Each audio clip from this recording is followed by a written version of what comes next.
తాకట్లో ఉన్న మీ బంగారాన్ని విడిపించి ఆ రోజు ఆన్లైన్ రేటుకి కొంటాం. Sharma gold company.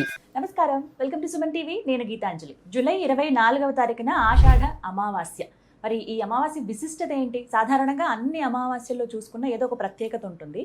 ఈ ఆషాఢ మాసంలో వచ్చేటువంటి ఈ అమావాస్య ప్రత్యేకత, ఖచ్చితంగా ఈ రోజున ఈ నియమం పాటించాలి అంటూ ఏమైనా ఉందా? అలాగే 2 నక్షత్రాలతో కూడుకుని వచ్చిందని చెప్తున్నారు. అది ఇంకా విశేషం అని అంటున్నారు. ఆ విశేషం ఏంటి, ఎవరెవరికి బాగా కలిసి వస్తుంది తెలుసుకుందాం. వివరించేందుకు ప్రస్తుతం మనతో పాటు ఉన్నారు ప్రముఖ జ్యోతిషులు బ్రహ్మశ్రీ నందిభట్ల శ్రీహరి శర్మ గురువు గారు. వారితో మాట్లాడదాం. గురుగారు నమస్కారం అండి. వాగర్థావివ సంపృక్తౌ వాగర్థ ప్రతిపత్తయే జగతః పితరౌ వందే పార్వతీ పరమేశ్వరౌ. ఆదిత్యాయ చ సోమాయ మంగళాయ బుధాయ చ గురుశుక్ర శనిభ్యశ్చ రాహవే కేతవే నమః. శృంగేరి జగద్గురు పీఠాధిపతులకి, కంచి పీఠాధిపతులకి నమస్కారములు తెలియజేసుకుంటూ కార్యక్రమాన్ని ప్రారంభిద్దాం. గురుగారు, అమావాస్య 24, ఇంకా అందులో ఏం మార్పు లేదు కదండి? ముందు 24 ఫిక్స్. అయితే నేను విన్నాను 2 నక్షత్రాలతో కూడుకుని వచ్చింది గురువారం రోజు, చాలా విశేషం అని చెప్పి. ఏంటండి ఆ విశేషం అసలు? సాధారణంగా అమావాస్య ఆదివారం కలిసి వస్తే చాలా విశేషం. సోమవారం కలిసి వస్తే సోమవతి అమావాస్య, మంగళవారం కలిసి వస్తే భౌమ అమావాస్య. కానీ గురువారం నాడు అమావాస్య కలిసి వస్తే చాలా విశేషం. అతి తక్కువ సందర్భాల్లో మాత్రమే సంవత్సరానికి 1 లేదా 2 మాత్రమే ఉంటాయి. ఆదివారం అమావాస్యలు చాలా ఉంటాయి, సోమవతి అమావాస్యలు చాలా ఉంటాయి. కానీ గురువారంతో కలిసి వచ్చిన అమావాస్య చాలా తక్కువ, అతి విశేషమైనటువంటిది. ఇందున పునరుసు నక్షత్రము, పుష్యమి నక్షత్రము కలిసి వచ్చింది. ఈ రోజుకి ప్రత్యేకత ఏంటంటేనమ్మా, 12 రాశుల వారికి కూడా అలభ్య పుణ్యతిథి అని చెప్పబడి ఉంది.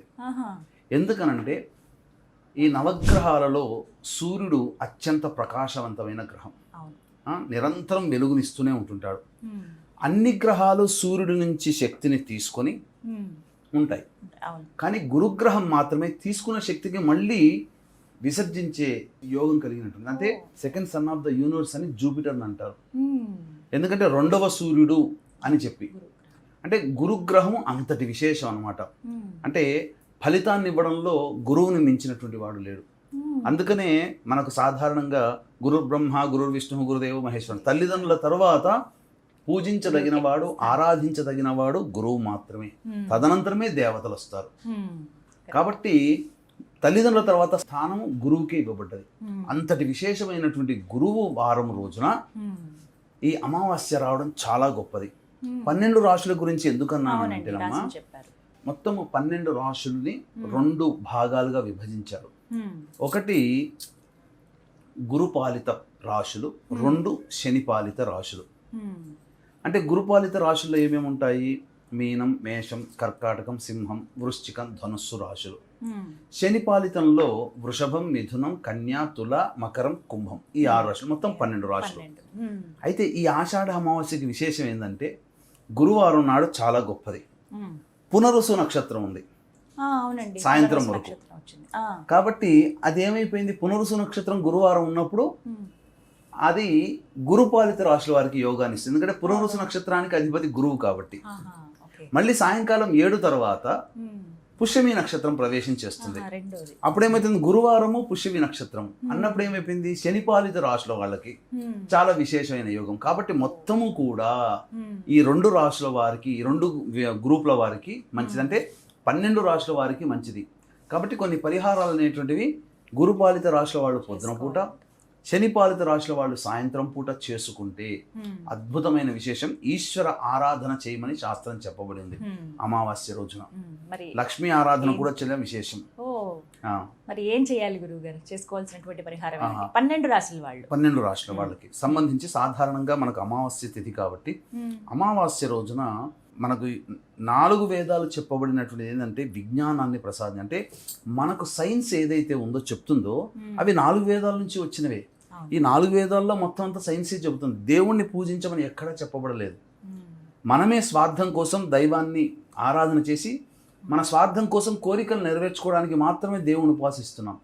కానీ సృష్టి మొత్తంలో మనకు యుగ యుగాల నుంచి కూడా ఎటువంటి కోరికని ఆశించకుండా చేసేది పితృ కార్యక్రమాలు.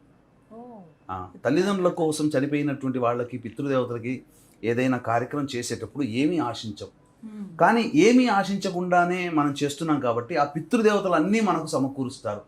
ఇది అనాదిగా వస్తున్న ఆచార సాంప్రదాయం వల్ల కాబట్టి 50 సంవత్సరాల కిందట భారతదేశం అద్భుతంగా ఉంది. అంటే సకల సంపదలతో కూడుకున్నటువంటిది. ఈ 50 సంవత్సరాల్లోనే విదేశాల నుంచి జ్ఞానాన్ని మనం తీసుకొని మన జ్ఞానాన్ని వాళ్ళకి ఇవ్వడం వల్ల మనం దేవుణ్ణి ఆరాధన చేయట్లేదు, పితృదేవతలను ఆరాధన చేయకుండా ఉంది. కొంతమంది అయితే నాకు తెలిసినటువంటిది అసలు పిండ ప్రదానం చేయడానికి కూడా ఇష్టపడట్లేరు. అదేంటండి? అది కనిపించిన తల్లిదండ్రులని మనం రుణం ఇచ్చి తీర్చుకునేది అమావాస్య రోజున వాళ్ళ కోసం తృప్తి కోసం తర్పణాలు, నువ్వుల నీళ్ళతో వదిలే తర్పణాలు ఇంత కొద్దిగా పెట్టే పిండ ప్రదానం.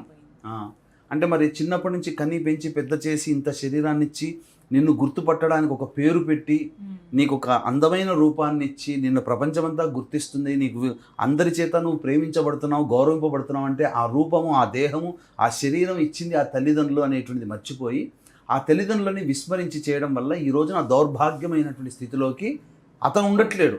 ఎందుకంటే అతని తల్లిదండ్రులు ఆచరించారు కాబట్టి సంతానం ఎవరైతే ఆచరించట్లేదో వాళ్ళ సంతానం మాత్రం దరిద్రానికి గురవుతారు.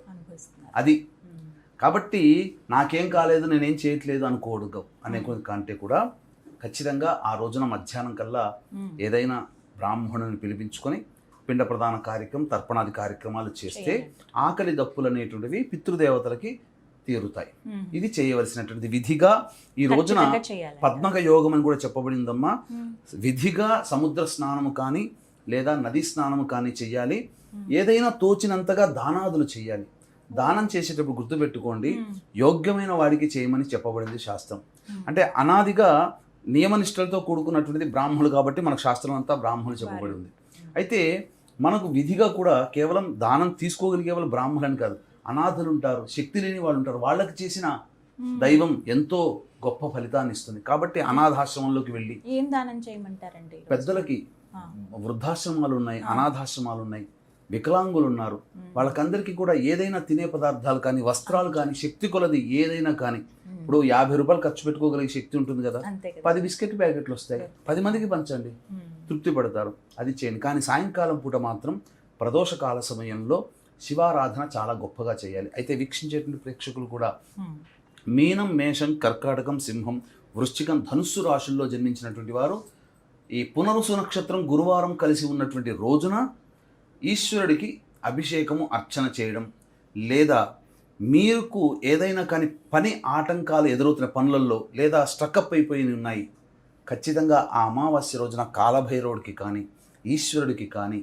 నల్ల నువ్వుల నూనెతో కనుక అభిషేకము జరిపితే ఖచ్చితంగా కర్మదోషాలు తొలగిపోయి మీరు అనుకున్నటువంటి పని మూమెంట్ అవుతుంది. అలాగే శనిపాలిత రాశుల వాళ్ళు ఉన్నారు, వృషభం, మిథునం, కన్యా, తుల, మకరం, కుంభం. ఈ రాశుల్లో జన్మించిన వాళ్ళు ప్రదోష కాల సమయంలో చేయాలి. ఎందుకంటే సాయంకాలం సూర్యాస్తమైన తర్వాత పుష్యమి నక్షత్రం వస్తుంది. అది శని పాలిత రాశుల వారికి అది ఉపయోగం కాబట్టి ఆ రోజంతా ఉపవాసం ఉండి ఆ రోజు సాయంకాలం కనుక చేస్తే, ఆ అభిషేకం చేస్తే చాలా విశేషం. అర్చనాది కార్యక్రమాలు బిల్వదళాలతో చేయాలి. ఈ పొద్దున కూడా చెప్పబడినటువంటి నువ్వుల నూనెతో అభిషేకం చేస్తే విశేషం. అందుకే దీన్ని దృష్టిలో పెట్టుకునే శివాజ్ఞ మేరకి, కాశీ విశ్వేశ్వరుని యొక్క ఆజ్ఞ మేరకి కాశీ క్షేత్రంలో ఉంటున్నామమ్మా. ఈ యొక్క ఆషాఢ మాసం అమావాస్య ఆ సమయానికి ఉంటున్నాం. అక్కడ ఉదయం పూట బ్రాహ్మణులను కర్తగా పెట్టి మన పీఠం ఆధ్వర్యంలో పిండ ప్రదాన కార్యక్రమాలు, తర్పణాది కార్యక్రమాలు, వాళ్ళకు సంబంధించినటువంటి కుటుంబీకుల ఆత్మతృప్తి కోసం ఈ యొక్క పిండ ప్రదానం, తర్పణాది కార్యక్రమాలు శ్రద్ధగా ఆ మానస సరోవర్ ఘాట్లో చేయించడం జరుగుతుంది. అలాగే రాత్రిపూట పుష్యమి నక్షత్రము అమావాస్య రావడం చాలా విశేషం. అందున గురువారంతో కలిసి రావడం చాలా గొప్పదైనటువంటిది. కాబట్టి ప్రకృతిలో ఉన్నటువంటి అన్నిటికంటే కూడా గొప్పదైనటువంటి ఆ కాశీ క్షేత్ర పాలకురాలు వారాహి, క్షేత్ర పాలకుడు కాలభైరవుడు, వారి హోమాలతో పాటుగా ప్రత్యంగిర, బగలాముఖి, రాజశ్యామల, సుదర్శన హోమాది కార్యక్రమాలు జాతకరీత్యా ఉన్నటువంటి అన్ని రకాల దోషాల నివారణ కోసం చేయించడం జరుగుతుంది. అవకాశం ఉన్న వాళ్ళు ఈ కార్యక్రమం తదనంతరం కాంటాక్ట్ చేసి మీ గోత్రనామాలు నమోదు చేసుకోవచ్చు. చాలా చక్కగా వివరించారు గురుగారు, ధన్యవాదాలండి. సర్వం శ్రీ ఉమామహేశ్వర పరబ్రహ్మార్పణమస్తు.